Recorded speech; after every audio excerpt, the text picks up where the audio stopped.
Okay, we're so back. We are so back, the three of us. Oh Oh my my gosh, God. I'm excited. Fran, as I was saying before you go into telling us how you're feeling, so proud of you. You are so loved and you're a great human that just achieved an incredible performance. Thank you. Very happy for you, man. I'm Very so proud. happy for you and for. I mean, you can break the news, of course, but for what happened in your Yes. life Yeah. with Kirsten. Kirsten, Luca, Exactly. he's here. He's eating right now. He's having breakfast. Second breakfast. Third breakfast. Welcome to the Um, pod, Luca. Thank Yeah, you. appreciate it. Yeah. Yeah, he's here. Like he'll probably sleep at some point. Um, all right. How are you feeling, man? How are you? How you feel? It's been a week since the race, and considering that I ran for 10 hours at a pretty high intensity, it hasn't been that bad. Like, honestly, I only have one experience to compare with, and that was the Canyons 100K. And I think I finished the race much better, and the recovery has felt Wow. not a lot better, but a little bit better than Canyons. Of course, that situation was also complicated by the poison oak and the jet lag and the travels, Yeah. which of course have a huge impact on recovery. But yeah, like physically, I'm feeling pretty good. I restarted running and moving a little bit, not not forcing myself to do it, but just moving. And yeah, yesterday I sat down with my coach to plan my training for the next 3 weeks and the preparation that will lead to the World Champs in Canfranc that is coming up in exactly 3 weeks. So Mm, it's really really close. mm, But yeah, it's been good. Just the feeling of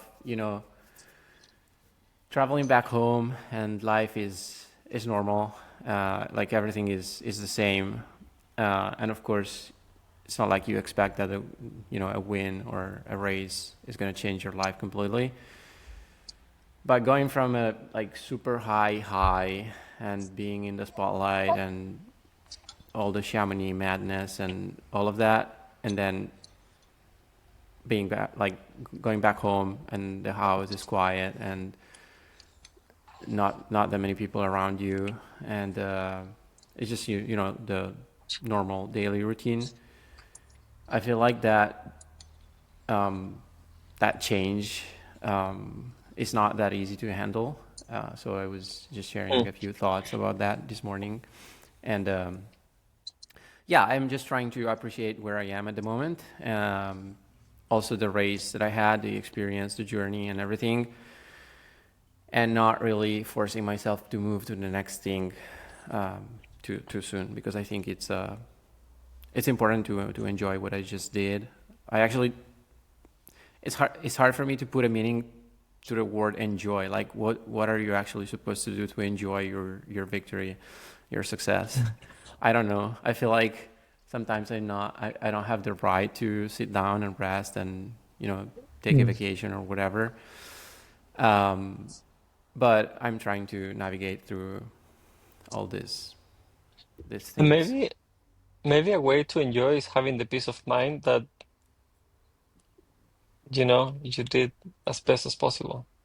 All right. Yeah, Could that's that be that's a a way good of way to see it. enjoying? Like Yeah. your mind is at peace. You had the pressure. Um, I mean, maybe you didn't have pressure, but like kind of like the whole leading up and the work and the training, and then you did it, and it's like peace of mind. I did it. Wow. All right. Like, Yeah, you know. exactly. But it's not that you can sit down for the whole day just thinking about the race and the preparation and all those like very very very special moments. Life goes on and it's okay. And Mm, yeah, I think as you said, it's important to be at peace with everything. Um, mm, and also for me, like I was telling you off record, it was really really important not to feel the need to prove myself in this race, and I think it's maybe one of the biggest component of my result. I went into the race feeling like I could just do my own thing, and I wasn't gonna chase any podium, any result. I knew I had like the pressure of maybe being among the favorites, but I think I handled it pretty well. Like But how? I was very That's relaxed, and yeah, how you achieve it that? felt like a, I don't know. I mean, it was such a nice day to go out for a run in the mountains with some great athletes. That's how But the whole day felt. At Yeah, least but like until halfway through the race, and then it got hard. But the Val maybe Ferret and the yeah, Italian side of Mont Blanc with the Grand Juras and the snow and the crisp air, it was just perfect. Like the ultimate trail running experience, and we were just a group of people running hard and chatting mm, a little bit and joking. And the mm, trail was, I mean, that trail is amazing, it. yeah, So yeah. it The felt like, balcony there is insane. yeah, it felt like the But perfect moment, and almost mm, like we weren't even racing. ca- yeah, So can you like maybe even before we got into like the details of the race itself, just like also contrasting it with your two previous experience, yeah, like doing OCC, like did you feel like more calm, like more at peace, like at the start line in comparison to like previous years? Like, did you did anything different from those years? yeah, the approach to the race was different, but just like my whole year has been different from previous years. I think um, I've worked on some aspects of my life outside of training, and then also there was the big change going from Nike to Hoka. I think maybe I underestimated that, but of course it had a huge component in how I approached the competitions and how I felt going into the races. So for example, before this race, we were staying in a chalet with a few other athletes. It was me, Rod Farvard, Katarina Hartmut, Sylvia Norskar, Chris Jones. Just hanging out there and cooking and getting ready to race. And it was like a very friendly and welcoming and relaxed environment. And I think that really helped putting me in the mm, right mood to mm, race and to be like super relaxed. And then race morning, we drove to Courmayeur with our team manager. It was me, Sylvia, and Lottie Brinks in the car.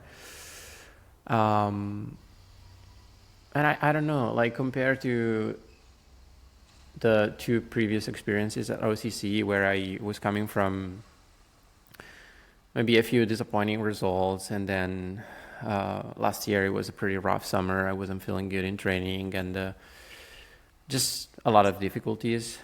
This year I was really happy with my preparation and just where I was, and just at peace. I don't know how to describe it, but like mm, super relaxed and mm, just wanting to really enjoy the day, and mm, feeling like I had all the calmness and gratitude and like preparation to do my own thing mm, for 10 hours or so. mm. I Did felt really prepared. So yeah, that was, that's interesting because I would think that like, being a Hoka athlete and being on the spotlight of the main race, the Hoka sponsors, there's probably a good bonus on the line. Like there is a lot of like I will imagine that that could add pressure, but in your case it's the opposite. It like I don't eliminated know. pressure, you I don't know? know. As you were saying, like maybe you realize that people who truly matter will love you anyway, regardless Mhm. if you win or if you don't win, and that is amazing and it's incredibly freeing. And I don't know. I wasn't thinking about the podium or bonuses or anything Mm. before and during the race. I just wanted to enjoy what I really worked hard for, because obviously it was a lot of training and hours and time and efforts that went into it, and I don't know. It was like it came full circle, like everything.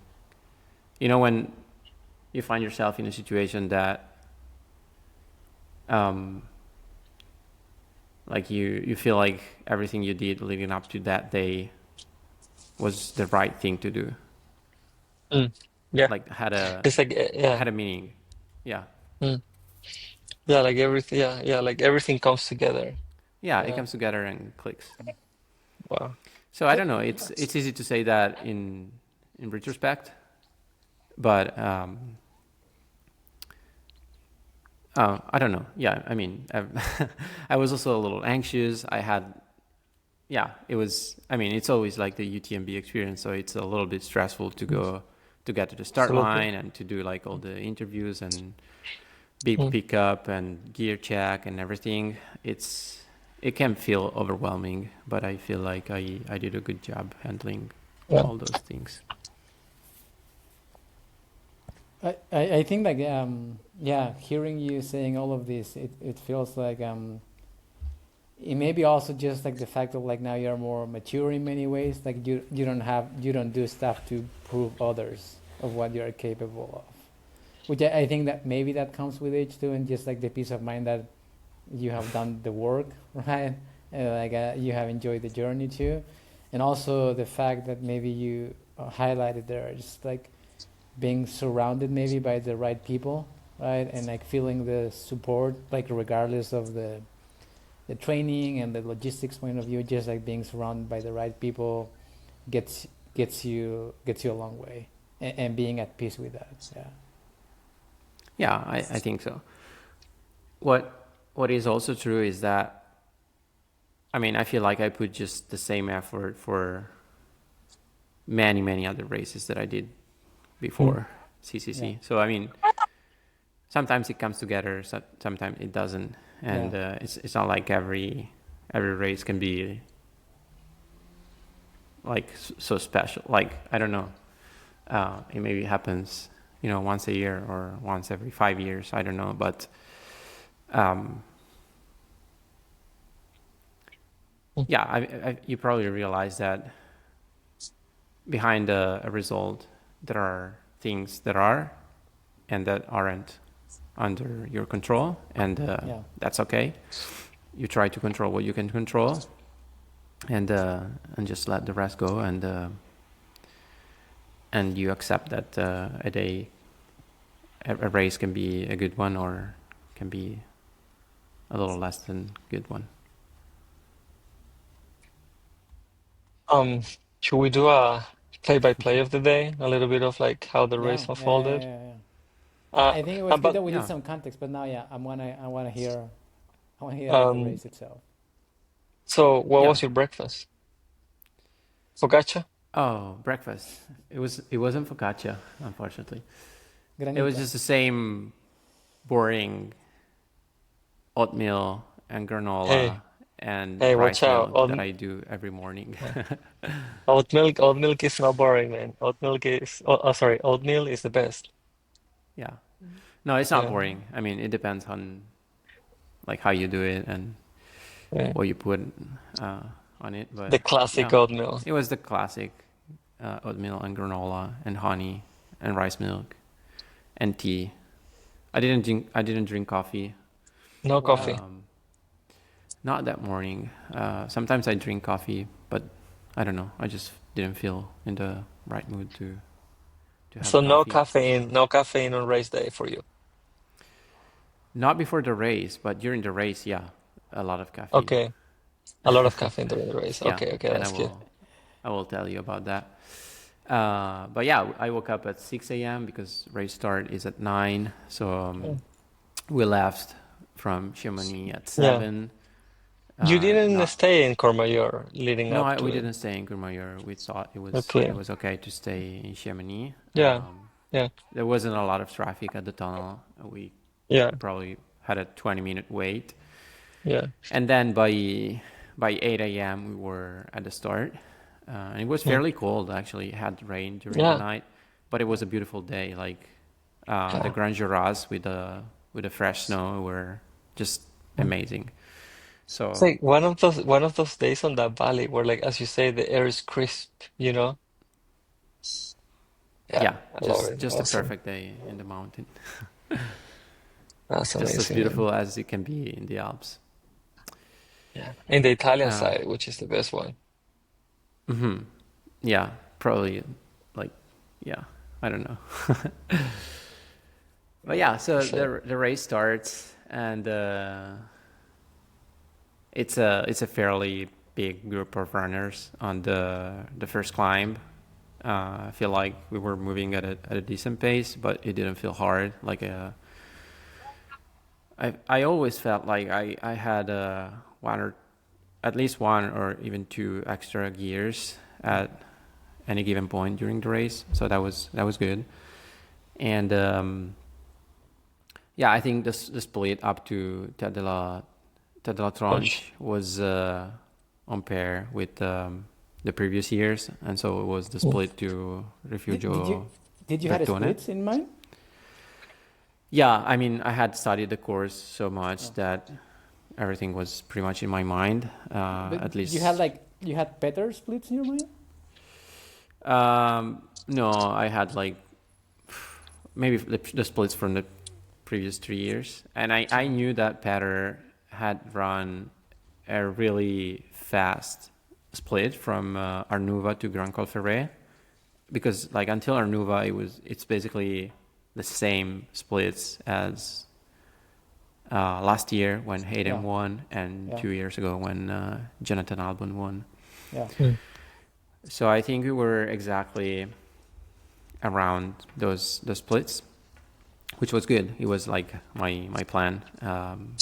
Of course, you're not out there to chase splits, but Mm. if you like knowing that we were running as fast as the previous winners, Yeah. of course, felt good. Were you chatting with the others at that point early in the race? We were chatting a little bit, yeah, with Eli, with David, Drew, Andreas was there, and yeah, I don't remember who else, but yeah, we were chatting a little bit, and then yeah, a few athletes. I feel like they ran a little too fast on the Mm. downhill from Tête de la Tronche to Refugio Bonatti. Bertone or Bonatti, yeah. No, Bertone and then Bonatti. Yeah. It's a very fun downhill that really encourages you to run really fast, but it's very early into the race, like after Mm. 1 hour 15 maybe. So you probably want to save your legs. So I was like always seeing the front group, but Mm. at Bertone I was maybe 8th or 9th place, and then on the balcony along Val Ferret, it was a big group of people with like all the leaders within 30 seconds probably. Yeah. Who was And in that leading pack? so it was Andreas was leading at that point, Mm. and then I think a few other runners that then dropped out, and then it was Mm. me, Eli, Hemming, Drew Holman, David Sinclair, Joshua Small, Mm. and Anthony Costales. Anthony was it was among the leaders on the first climb Early on. Yeah. early on, and then on the first downhill he went with Andreas. So yeah, it was pretty much this group of athletes, and then Mm. it's a fun section, like lots of ups and downs, and then you drop down to Arnuva and you start the climb to Grand Col Ferret.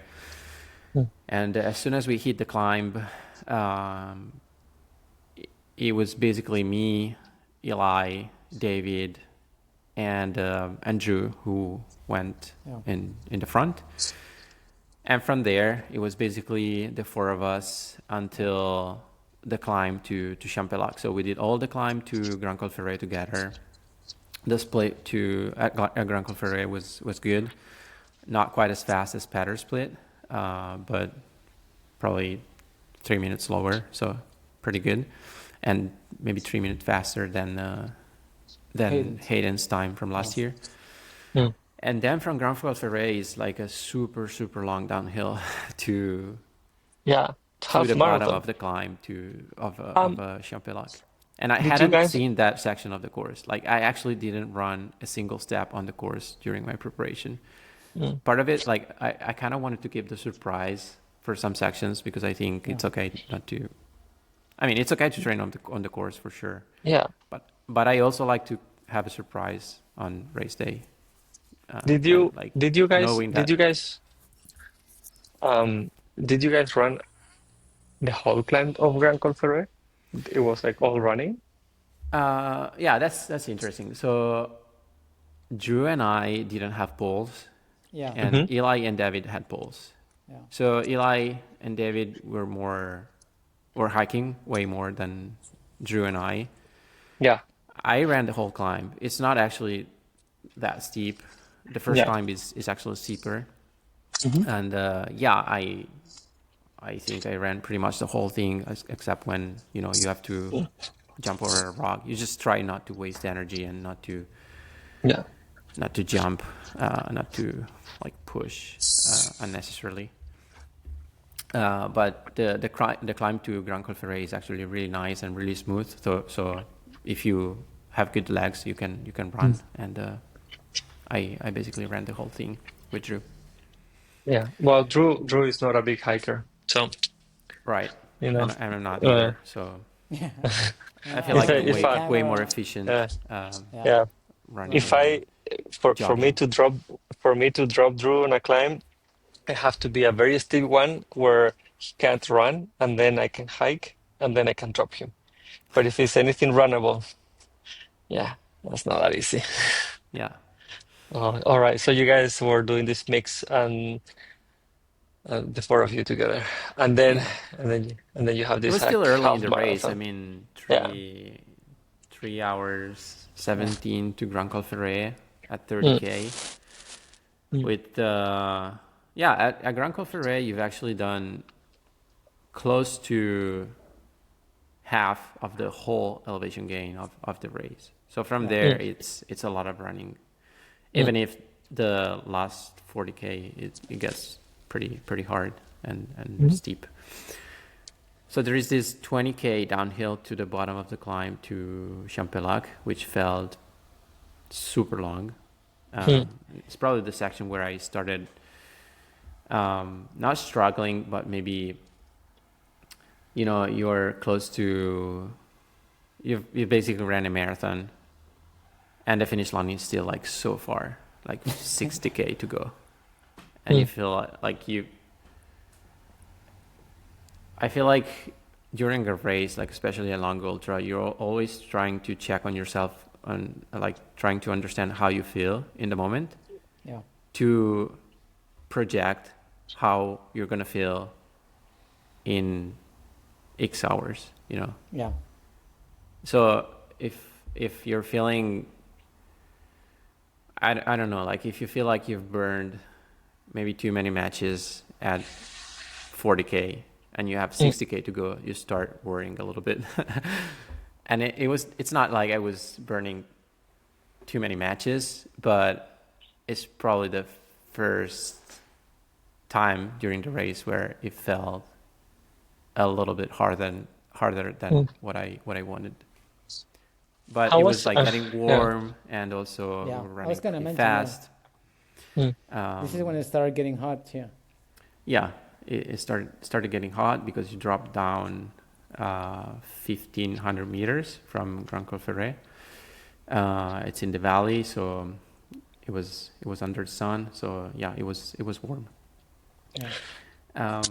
Was anybody pushing the pace there, or you guys were like kind of all together? We were pushing a little bit, like not wasting time, and it was sometimes David, sometimes me, sometimes Eli, but Drew never went in the front. He was He would sitting, never. He's too nice. He's too nice to push, yeah, you know? he was sitting in the back and letting us do the work, but it felt good. Like Yeah. Yeah. Were you yeah, I still was like chatting at that opening my point? stride. Yeah, we were chatting a little bit. Um, Not all the time, but it was still. I mean, it's a very runnable section of the race, so you Mm. can chat and you can open your stride and just let the miles go by. And At, I saw my crew for the first time at La Folie, which was Yeah. nice. La Folie is kilometer Rita. 40, and you have to. It's not an assisted aid station, so you have to use your own products. I got water, and it was like a very quick transition. And then we continued until I don't know what it's called, like the little town before the climb to Champe-Lac. And then Yeah. as soon Yeah. as we hit the climb to Champe, David went in front, yeah, and Yeah. I was following, yeah. and Drew and Eli immediately dropped back. That's where he, That's what the difference was made. yeah, that's where he made a move, and he created a And gap. Did and the you like funny the follow thing. immediately? What? When David kind of pushed on the pace there, like were you thinking, okay, I need to go now, or like what was your thought there?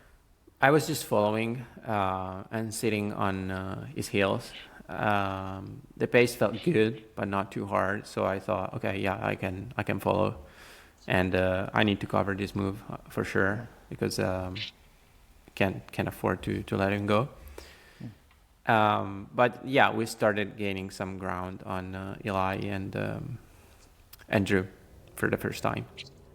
And the thing is that that climb, so you run a half marathon downhill, Right. pretty good, a pretty decent pace, and you get to the Yeah, you're bottom of running that like valley, several kilometers at under 4 three, kilometer yeah, per three something, yeah, just you just 340. Yeah.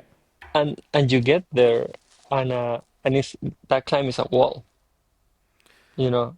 It's like Uh, it it's starts fairly steady, steep. Hmm. right? But then like you have a couple of sections where like it's like you have this road and like, but then there's like a couple of sections where it's like very, very steep. The closer you get to Champe, like the steeper it gets.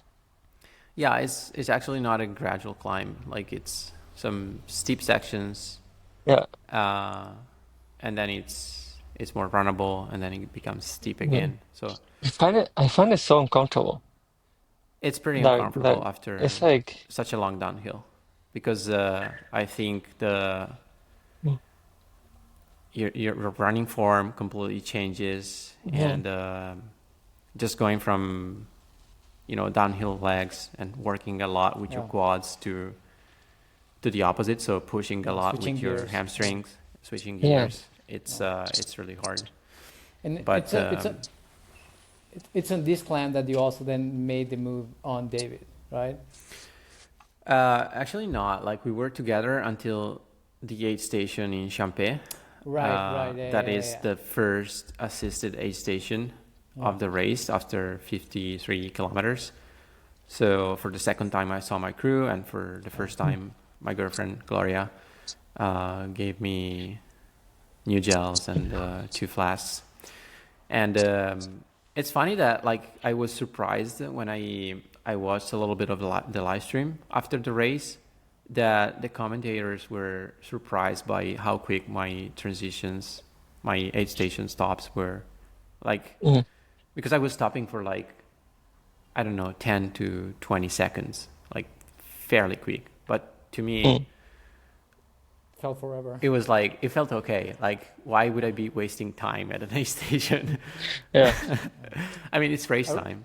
But I they remember you. said that I was like putting pressure on other athletes who were like, who didn't have time to like do the aid station properly because they saw me leaving, so they wanted to follow, and that Yeah, put but that's a pressure on them to follow and basically like not take care of themselves enough at aid I remember stations. you enter Champe saying it was very hot outside, and as Gloria was just like giving you the water, you were just like saying, "Oh, it's so hot up there," and then you just like sprinted out, and David like saw you and were like, "Oh, I need to go now too." Exactly. Yeah, I think that's the key point in the race. Like that's where the winning move was made, because I realized that I had maybe 5 seconds on David going out from the aid station in Champe. So I told myself, okay, you can just not like push, but just try to run well and efficiently and see what happens. And there is this section along the lake, and then it's rolling for a few miles, maybe, I don't know, 3 miles. So I did that, and David started to fall back a little bit. I saw that the gap was getting bigger, and I was running with the camera bike, and the pace was good. So I told myself, okay, you just go, like press a little bit and try to see what happens. And then when I started the climb up to La Giette, so the climb of Bovine, as it's known, I turned back and I didn't see David, so I had at least 30 seconds on him at that point. And that climb is fairly steep and rocky, so pretty technical. And you're maybe 60K into the race, so you start to be a little tired and not as efficient, of course, as when you started. But the climb felt really good, and it's actually where I made the most time on David, because at the top I had more than 4 minutes. I tried to turn back, but I wasn't able to see David. And in Triant, after the downhill, I found out that I had a 4.5 minute gap, which felt pretty good. So yeah, we got to Triant. That was the second assisted aid station of the race, and I think I told my crew that I was actually feeling better than in Champe-Lac at that point. So I was feeling very good, like very, very strong. It was starting to getting cooler too. It was getting cooler because, it was getting cloudy. We didn't have like the full sun anymore. Fran, And quick question. Sorry to interrupt, but of course, the climb of Bovine, steep, right? right. You ran the whole thing, I ran the whole thing. Yeah. and were you like eating? I think Max. Maybe you know this climb. I think maybe we have done it together. Um, A section of it, maybe. Yeah. it's and then you were having just gels, like how many carbs per hour? Like up to this Yeah. point. So for the first half of the race, I carried all the nutrition with me, and it was gels and liquid carbs, like in the flask. Each flask had 60 grams of carbs, and I had two flasks. Actually, I was carrying one flask with just water and the other flask with carbs, and I had an extra flask in my vest to refill, which I did in La Folie, and the rest was gels. And as we talked about caffeine, so my strategy was to take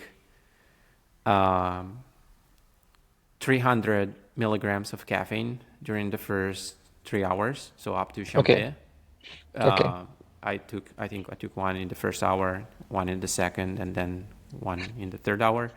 These are gels, or these are through gels? pills? Yeah. Through gels. Okay. The Enervit gels that I use, they have like regular gels, 40 grams of carbs, and then they have gels with caffeine It's 40 grams of carbs and 100 milligrams of caffeine. Perfect. Shout out, So shout out, Innervate, shout out, yeah. Innovate. Tadej Pogacar. Hey, hey, Tadej and you, only the best. I've heard of him. And Yannick Yeah, Sinner. yeah, it doesn't get better. Um, yeah, so like the guidelines, I think, recommend between 3 and 6 milligrams of caffeine per kilogram of body weight. Yeah. So for me, 300 is about 5 milligrams per kilo because I weighed 60 kilos. So that felt appropriate. Yeah. And then like basically the caffeine half-life, I don't know exactly how long it is, but it's probably around 2 hours. So after, a few hours, you have to take more caffeine Yeah. in order Hit to. it Yeah, you can't Yeah. stop. Once you You can't start with stop, caffeine, exactly. you can't Yeah. stop. It's like you have to sustain. Yeah. So Okay. then after Champe, like for the second half of the race, it was basically the same strategy with 300 more milligrams of caffeine during the last 5 hours of the race. Okay, And but like you as went far down. as carbs, it was always around 90 to 100 grams of carbs per hour Perfect. Wow. Okay. Yeah. for every Did 1 you hour of the did race. you did you look into sodium at all or? Yeah, a little bit. So I don't know how much sodium I lose through sweat because I never did a test, and I think it also depends a lot on the humidity and weather conditions and just how much you actually sweat on the day. I feel like we were not sweating that much. Like it was a fairly dry day. It was sunny, but we weren't sweating a lot. But yes, I had a few gels with sodium because I think for for a short race, maybe up to 3 or 4 hours, I don't think it's worth. But for a long race of 6+ hours, I think it's better to take some sodium to replenish what you lose through sweat. So I don't know exactly how much I took, but again, it was through the gels. Awesome. And even from then from Champe to Trian, you mostly did gels and carbs, like on the powders. Yeah, it was always the same strategy. The only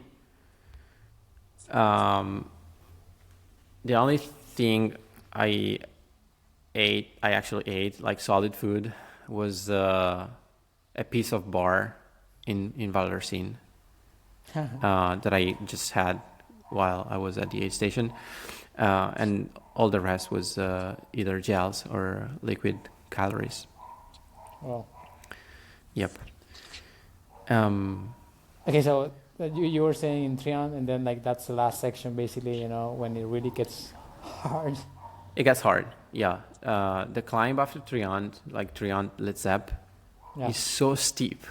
Like, it's freaking steep. You climb 600 meters in 2 kilometers on that climb, so it's super steep. That's And 30%. Yeah.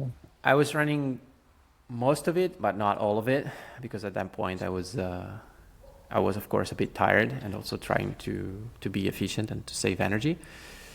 But in Valorcine, I found out that I had made another 5 minutes on David, so the gap was around 10 minutes at that point, which felt good. Like I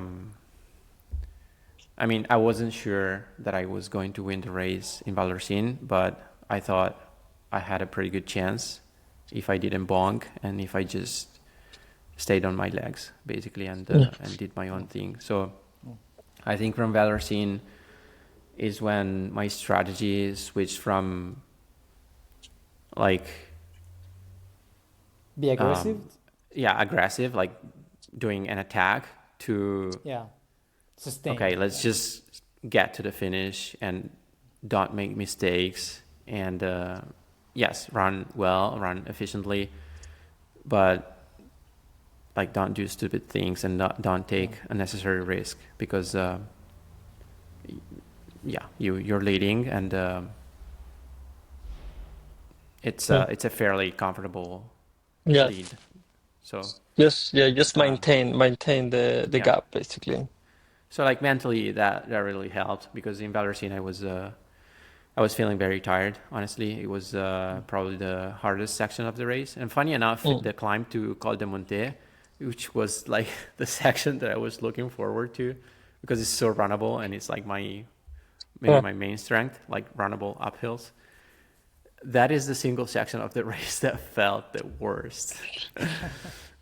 Uh, so you guys did the climb to Col de Monte, or you guys did the climb to La Flégère? We did the climb to Col de Monte, and And then and there then the is traverse. this little climb to Béchar is called. It's very steep and then super technical downhill. Rocky, right? Yeah, it's very rocky. Very rocky and rooty. You drop down like 300 meters and then there is the final climb up to La The wall Flégère. to La Flégère. So actually Yeah. from Valencine it's three climbs. One is very runnable, one is very steep, and the final one is a little bit of steep the ski uphill. slope, Yeah, and then the ski slope. yeah. And soon after Valencine, it started raining. So that added an extra variable to the race. And by the time I got to the bottom of the ski slope to La Flégère, it was pouring and like raining sideways. And I had to put on my jacket. It was very cold. Like the weather had completely changed from the start because it was beautiful and sunny. And now it was And basically a thunderstorm. and at that moment, exactly, UTMB was starting. Yeah. Exactly. You know? So all the people who were following me got mad because they weren't showing CCC anymore. Basically we didn't see you until you get to Lafayette. So because They we were need having they issues, yeah exactly, they need two live streams. basically. I think they also had some connection problems because of the weather probably too. of the weather. Yeah, it was getting rough. Yeah. I Right. remember people were saying like, "Where's Francesco? Where's Francesco?" Like, no one was able to get a hold of you. And funny enough, I wasn't expecting to see anyone in like from my crew in La Flégère, but my coach and Andrea, a good friend of mine, had taken the gondola to go up and just check on me because I think they realized that I was pretty tired in Valencine, so they wanted to see me again. Peter was also there. I don't know if Peter you was remember. there. Like it was like actually nobody but my coach, Andrea, and Peter. And he was so excited to see me and he cheered me on and he was like, that was so come nice on, to like see you can do it and you're running so fast.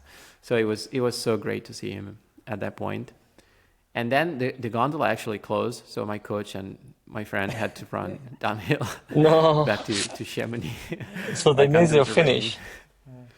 They missed the finish, Yeah, unfortunately. for sure. Yeah, but it was so nice to see them up there. What was going through your head, those last 5K, right? Like when you get into the forest now and like you start feeling the buzz from Chamonix. It's hard because I feel like you have such little energy that like your brain reduces the activity in order to save energy to run more. So I actually don't have that many memories from those moments. And yeah, I remember the camera runner was with me and I think we were sometimes chatting a little bit. I was trying to ask him for information on the gap, but it wouldn't tell me because I think it's it's the UTMB rules are that you cannot like help an athlete unless you're outside of the race. It would be I agree, it would be maybe a little bit unfair. So I was asking him about the gap, but he wouldn't tell me. And then I was just trying to take care of myself, trying to remember to eat and drink. Because what's funny is that, in Valencine, that you're kind of close to the finish. because actually like from the road is super quick to go to Chamonix with the Yeah. car or with the bike, but it's actually a long way to go on Mm. that On the trail trails. Yeah. Yeah. because it's 3 climbs and it's maybe like 17 kilometers with over 1,000 meters of elevation. So still a decent section that you can't Yeah. underestimate. Yeah. But yeah, then on the last downhill, I also tried to enjoy it a little bit because Yeah. I knew that I probably hadn't lost any time on my competitors, on what was going on behind me. I was not very sure. I knew that David was second, but then I was not sure what was happening Behind. Yeah. behind. And then I got to Chalet La Floria and the last 4K, and I met Nico Mermu, one of the founders of Hoka, and that was super nice. He had told me that he would come to see me if I was gonna win the race, and it was actually the first time he saw the CCC finish in 10 years, because he's usually in Notre Dame de la Gorge to follow UTMB, but for me he made an exception, so that Wow. felt pretty special. Just like meeting Jim Walmsley with like maybe 3K to go. It was so excited, like jumping all over the places and yelling. So yeah, I have those two memories from the final downhill, which yeah, they're special. And then of course you enter Chamonix and all the crowds and then what everybody is able to see on the live Yeah. stream. What were you thinking on that last stretch when you hit the road? You are like, oh no, I have it on the bag. Oh yeah, I don't know. Like you feel like I felt like it was like that I had done something beautiful, and you feel like so complete and so fulfilled, like everything comes together, and you remember all the months of preparation and all the long runs and all the struggles, the efforts. It's kind of like everything rewinds, and like the previous, I don't know, 5 or 6 months of the race, it's like they go through in front of your eyes in a matter of a minute. And I don't know, I was just filled with joy and gratitude also for the people who had come to cheer me and who were on the course, my crew, my girlfriend, my coach, my friends. And then yeah, you just feel like super overwhelmed by by everything, by Ah, and it's then a yeah, lot. after the finish, it's maybe less exciting than what most people think, because Mm, you Like get cold anticlimactic. really quickly. Yeah. So mm, like basically you switch to survival mode, Yeah. and you start looking for jackets and blankets and things to put on. You want to get changed, Yeah. and then the chaperone takes you to the anti-doping. mm, So you have to take care of yourself, and it's maybe less exciting than what most people think. Like you don't yeah. really have time for to hug people or like to hang around and enjoy it. I was like absolutely shaking because of the cold for Yeah. Mm, maybe 3 hours after the race until I could get something to eat, and mm. I could get changed. Well, oh, yeah, that's probably the hardest part. Um, well, I was just on period like, it, huh? Oh, podcast. Sorry. Uh, I was gonna say something. Okay, so you finish, and then you have, the doping and all of that. And then the next day is a prize ceremony, and everybody is like, you are a hero in like the biggest trail running, which is a small little sport, but like the biggest trail running scene. Uh, and then you go back home, as you were saying, you know. When did you went back to your house? Like on On Sunday or Sunday night. so? And then Monday you wake up and it's like your normal day, right? Like Yep. let's say Monday, it's Monday, you know. Yeah. What's the body is tired, probably the mind is probably also a little tired too.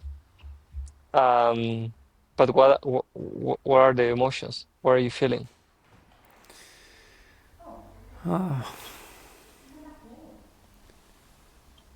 I think a lot of gratitude for the whole journey and process and the memories I made, the people I shared my journey with. That is the main feeling. And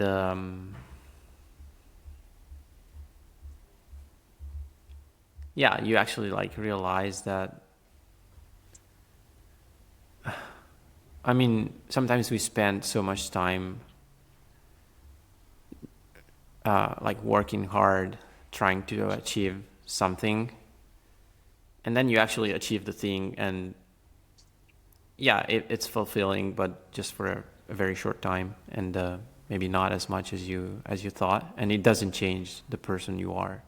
So you actually realize that the real value is in the Mm. process and all the months, and like what you actually enjoy is not the victory, but everything that has led up to that moment, like Mm. all the training, all the months of preparation. That's what I really really enjoyed and feel proud of.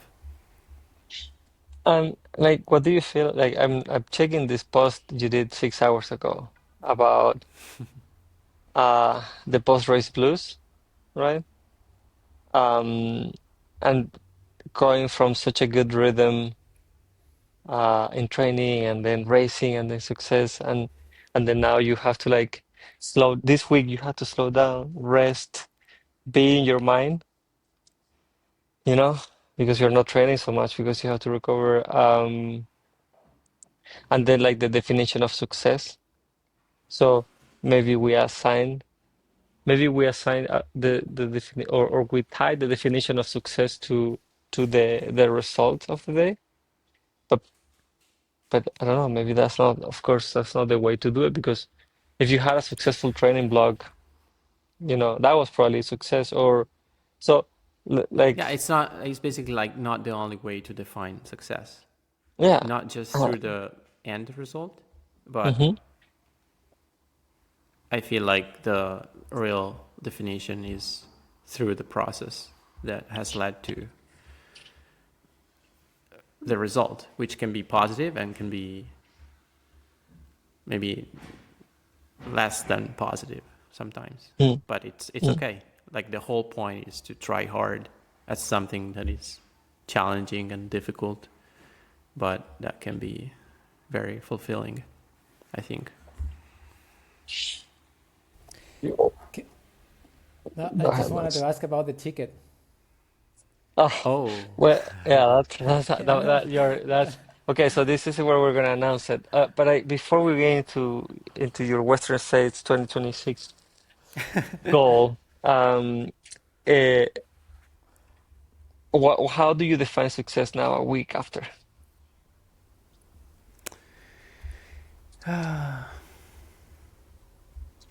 I mean, it's pretty much as I told you, and it's not like I didn't know before. One thing is to know it, and another thing is to actually feel it and experience it. Hmm. So,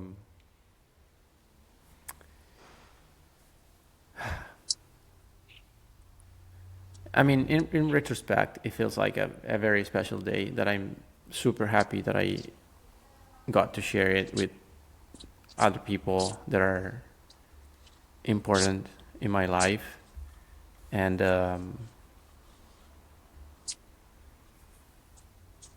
yeah, that's maybe the most beautiful thing about the day. And these people saw me several times during the race, trying my best and fighting and really leaving everything I had out there on the trails. So it's also, I feel like, I don't know, as athletes, we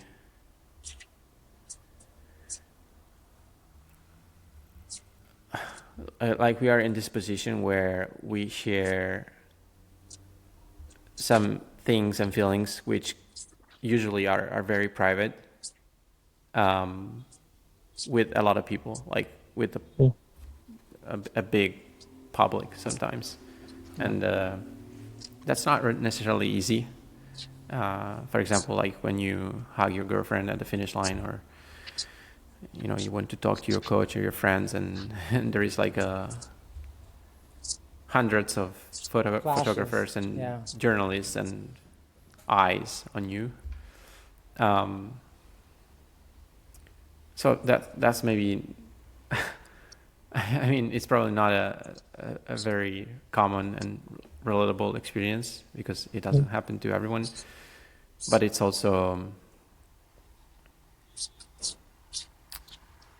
I don't know, part of the experience. Yeah, and so the share experience with your loved ones, right? That's a big takeaway success, which is funny because I feel that when I do a race or I've done race where I go by myself, normally like a small race where like it's like a training race, and like I go on my own and I have a good result or whatever, like it feels like so empty. It's like, oh, whatever, yeah. But if because I was alone, but if I go and I have friends or like partners or something, it's like that share experience, right? Everybody Also is because like, like you feel their unconditional support and love, I think, and you, like, they were there for the whole day for me, and I feel like what did I give them back? mm, Yes, for sure, some the joy. emotions and the joy and Yeah. the just a chance to spend time together, maybe. But you feel like you receive so much more in return from them, Mm, and they don't ask for anything, So that's like unconditional love and friendship, which makes you feel very, very special and mm, loved. yeah, And I that's think beautiful. that's one of the most beautiful experiences of ultra running, which it doesn't matter if you are winning or not winning, or you're a middle of the pack runner or a back of the pack runner. That's very universal. Yeah, that's awesome. I agree, and that makes sense. And everybody's gonna love you no matter what, because you're a beautiful person. Um, Thanks. so okay, CCC. So now you have won OCC and CCC. Yeah. Um, Technically. well, hey, the results don't lie. Um, so now you need to win UTMB one day. Maybe like Maybe. Ludo when you're like 50, 40, you know? Um, I mean, I don't feel like I need to, but it's probably no, yeah, of something that course. I will want to do at some point in Yeah, my career, just because I want to see what it's like, and I want to yeah. try the experience, Of course, yeah, for sure. You gotta practice hiking though, but that's another For sure. conversation. Um, and but then let's talk about next year. So, what's gonna be your main goal in June next year? I'm not ready to talk about that, but what I can say is that I took the golden ticket from Craig uh, at the prize ceremony of CCC on Saturday morning. So the golden ticket is here, sitting on my couch, yeah. Looking at um, you for the looking at second me. time. this time we'll look at you for longer though. Yeah, basically, I got 2 golden tickets in a row because the Yeah. last golden ticket race was the Canyons. Yeah. Not many people can say that. But yeah, I mean, right now the focus is on the World Champs, and I want to finish my season first. How long do And you have until deciding this? I have 2 weeks, so one Okay. more week Okay. from now. But yeah, I think next week I will announce my decision, which has not been made yet. You can always say yes, and then you can I can just say always say, no. I think, I mean, You the know? best, Yeah, what I have been thinking is that I should probably take the ticket, yeah. and then And even that's if my it. plans change, I can always give it to someone else, because once you say no, it's gone. Yeah, But if you say yes, you can keep it for as long as you want and yeah, do the race, or also not do the race. Yeah. yeah. So it I think allows you that's to be in a position where you can choose what you Yeah. want to do. Yeah. yeah. You don't want to close the door, but like if you know, Exactly. like so, And I'm so in a yeah, different situation from Canyons, because at Canyons, Yes. I absolutely knew that I had other plans for the Yeah. summer, Yeah. yeah. and Western States was not an option. So I said Mm, no at the finish, and it Yeah. felt the right thing to do. But mm, now it's different, and I have way more time to yeah. Did actually get ready for Western States if I want to did run. David and Drew say yes already? I think yes. They have I the think ticket. everyone is Yeah, gonna say yes. Also among the women, Oh. yeah, top 3 women, yeah, Martina for sure, Sylvia for sure, Yeah. and yeah. yeah, I think David is gonna accept. Mm, It's interesting that both Drew and David have also turned down golden tickets before, mhm. but it looks like they want to. I mean, for David it Well, would be a debut. For Drew Yeah. it would be the back to third. Western States. Yeah, I think Drew probably would take it because he has made some comments where he's like maybe he missed a little bit Western States. So, um, yeah, that's maybe he would take it. I need to know because I have to understand if I'm gonna do Lavaredo next year. So, can you just hurry up a little bit so I can plan my season, Can you you use know? what? So if you can hurry up with your decision so I can plan my Oh, season, you know? Like not to make it about me, but I wanna understand so you may need pacers, you know? I will Would you would you, for sure. would you use a pacer? Or I pacers? think it would be a cool experience. Yeah. Yeah. I mean, yeah, that's the US culture, right? Like, why would you not? Right. Yeah. Yeah, Europe is even the though And US and the yeah. US. I mean, I think it doesn't really make sense to have a pacer at a race like Black Canyon because it's Mm. way too short. Yeah. But for Western States, it's part of the culture, and Mm. I mean, I'm not sure about elites because I think if you're fighting for the win, is maybe, I don't know. I think it would require some proper thinking whether Western States should keep pacers or not. Mm, But for regular runners, I think mm, having pacers is a great experience, and it's also maybe for safety reasons because you are out there for a really long time, so you yeah. may need the help. What I can tell you is that something that I pivoting from the Pacers is that something that I have here from Seth and from Jim actually maybe is uh, don't quote me on this, but Western States runs very similar to CCC. I remember Seth saying that they run like very similar. Mm-hmm. So distance is not the same, but Western States is only so 60% more.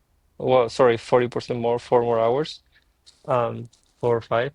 But they run very similar in terms of like I guess I don't know the sensations or something. So That's something good to keep in mind because I know that you may feel that they are totally different things, but your previous golden ticket was in Canyons, which is in the Western State race, and you run pretty fast.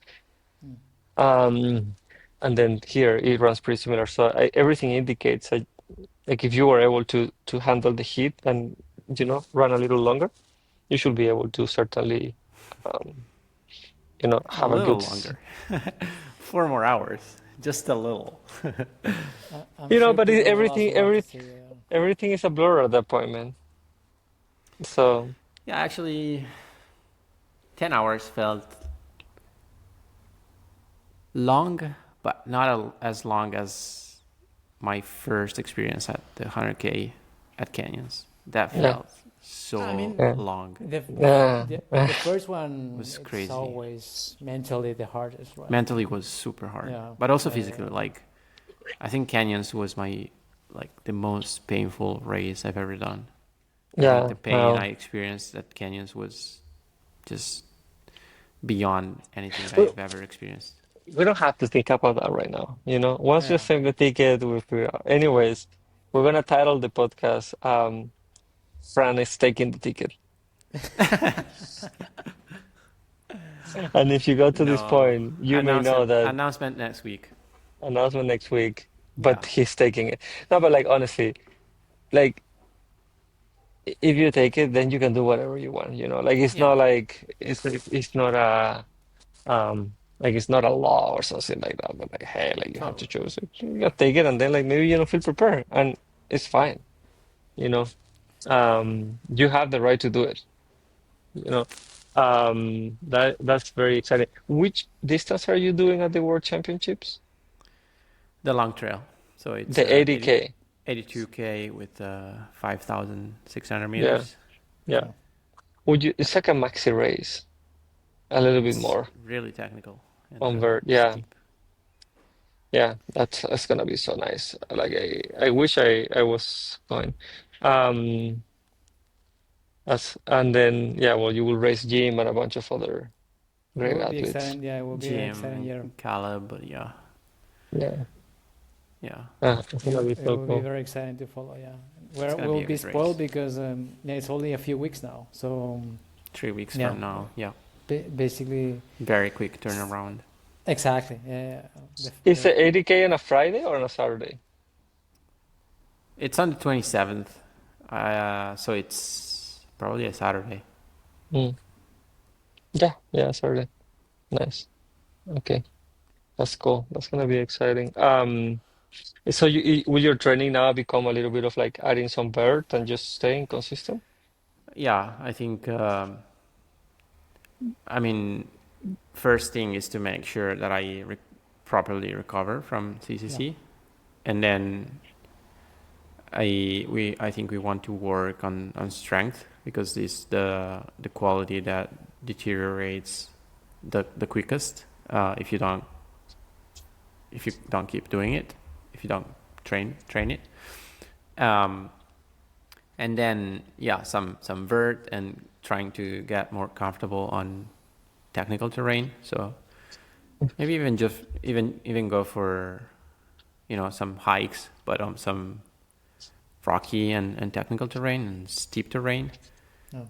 Good thing that you have that But now. not like not move fast, but just try to be efficient and get Mm. comfortable on that kind of Mm. terrain. That's And amazing. hopefully after a couple of weeks from CCC, I will start to feel a little better. So maybe do a couple of workouts, but nothing crazy, and then it will be time to taper. Yeah, taper time. So back, man. They're so back. Sounds scary, but sounds interesting too. And we're gonna be following. Uh, Thanks. that's so exciting, man. Okay, so great rundown. You didn't have any problems. I was listening to a couple of interviews, and Jim was kind of frustrated with not finding water on Right. OCC. I was worried based on what I Yeah, saw on the live stream the day before yeah, my race. So Yeah. um, yeah, I made sure to ask Chris Jones, who was Mm, it was sixth, not sorry, it was fifth in OCC. Um, how the water fountains looked like at the aid stations, because they're usually either before or after the actual aid station. Because if you go mm. inside the tent, Yeah. there's usually like soda and sparkling water and Mm. other Other drinks, drinks, which yeah. I wasn't Not interested plain in. water, yeah. And the water is usually either before or after, so you have to Mm. look for it. Mm. And Mm. yeah, this is maybe something that UTMB can do a little better, like be more clear, especially for elite runners who have like try to be very quick at aid stations. Mm. Mm. But yeah, like for example in La Folie, when I was refilling my flasks on my own, but my crew was there. So before the aid station, they actually told me the water is before the aid station on the left. So going into the aid station, I knew exactly where I was going to find the water. Mm. Perfect. Yeah, that's good intel because you know that played like a massive role on Jim's race, right? So, Yeah, for sure. um, And even and last year at OCC, I had the same experience basically. really, okay, so it's an ongoing thing. Yeah, like I remember I had to go back like at one aid station. I don't remember exactly which. I went inside the tent, didn't find water, went out Mm. of the aid station expecting to find water. There wasn't Yes. any, so I had to go back to, Mm. like before the aid station to refill. And in Yeah. La Flagère, I actually refilled, but with sparkling water. So that was a bit disappointing. Yeah, that was what Jim was saying that it was bad for like yeah, bad for him that he had his never second drink and then with sparkling water and it was like horrible. It's like so you can imagine that. All right. So exciting. Hopefully they will have water in the World Championship and you're gonna be racing a bunch of amazing athletes. So that's gonna be Yeah, very I'm exciting excited. Yeah. to cover well. We do have maybe we can do like so we have a couple of things coming up in Vert. Maybe Max can take a minute to explain, but I'll take the opportunity to um we have a bunch of new things coming out. You want to talk a little bit on Max, take like 2 minutes of what people can expect I, on the I next week and the week after. Cool. I think as we will be releasing this podcast next week, it will be out already. The latest version of the app will now include what we're calling the Coach Vert.run, which is basically a new version of the chat that you could ask whatever you want, and the coach will reply to you. It's been this thing that we have been building based on our own interactions over the last 5 years with the coaches and all of the insights that we have been sharing with athletes, right? So basically can't get any more specific than that. So we're super excited to launch this. Again, it will be out when we release the podcast, I think, but people will be able to test it out already. So yeah, we're very much looking forward to just release it and that people start using it, right, and get feedback, and it will only get better from here. So yeah, that's a big thing that we have coming from us now, and then we're already thinking on new things for the coming weeks too. So there's a lot of new things that we're currently working on, so we're very excited to open it up to everybody hopefully very soon.